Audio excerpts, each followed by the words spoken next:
Well, joining us in the research kitchen this morning, it's Rhonda Morrison from the Melting Pot. And we're making fondue for brunch. It's bacon and brie cheese fondue. Yes. Two things that people like, bacon and cheese. I'm excited. So Can't go what are we wrong. starting out with here? Okay, start out with this. Also, you start out with a little white wine. White for wine. brunch. Can't go wrong with that. All right. So we're going to put a cup of white wine into our fondue pot, and you can use, if you don't have a fondue pot, you can use a double boiler. Okay. You know, anything, just so you got the water steaming underneath. Double boiler, so that's good to know. And you can just use it on a normal stove. I On know a you guys normal brought in your fondue stove. pot. We have this, but you can use just regular stove, gas Right. stove, electric.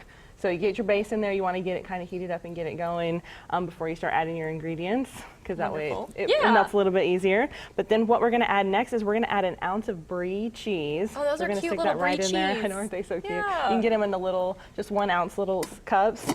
And we're gonna smash it down, and the key is you don't want to break it up like completely, Okay. because you want the hunks of brie in your cheese I once you see. get done making it. So you just kind of want to smash it to the bottom of your pan and then leave it. Sure. Kind of let it just marinate there, get happy. And then we're gonna add, you mix up this mixture. You just add bacon, Okay. Dijon mustard, and onion, and kind of mix up a little mixture and put that Alright. in there. So you kind of have a smoky bacon onion, but the Ooh. mustard gives it just a little bit of a Yeah, a little kind of a deeper little- flavor than just cheese.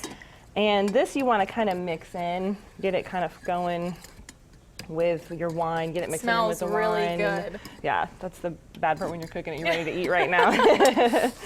But you get it mixing in, get that nice and good. All right.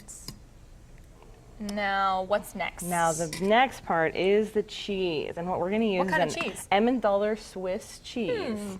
So delicious. Can you get that at a grocery You store? can get that at the grocery store. You can get it at a Whole Food store. Really, any Swiss. Okay. And you can make it. I've made it with other cheeses. It's really good with Swiss cheese, though. Yeah.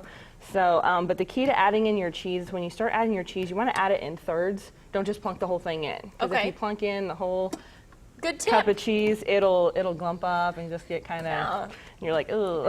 What did Well, I do that would be wrong? what I would do. I would have plunked the just whole like thing stick in. it all in there. Well, and when you normally mix ingredients, you just like dump everything Yeah. in. But this you want to do kind of in thirds, and just kind of do 1/3, get it nice and mixed and melted. Then you're going to add your other third in there Oh, boy. and get that kind of going. Yeah, and so this is the part that takes patience. Yeah. You know, just kind of mixing it in. And then we'll serve it with some items like you have here. You've got bread and some vegetables, tortilla chips. It all looks really good.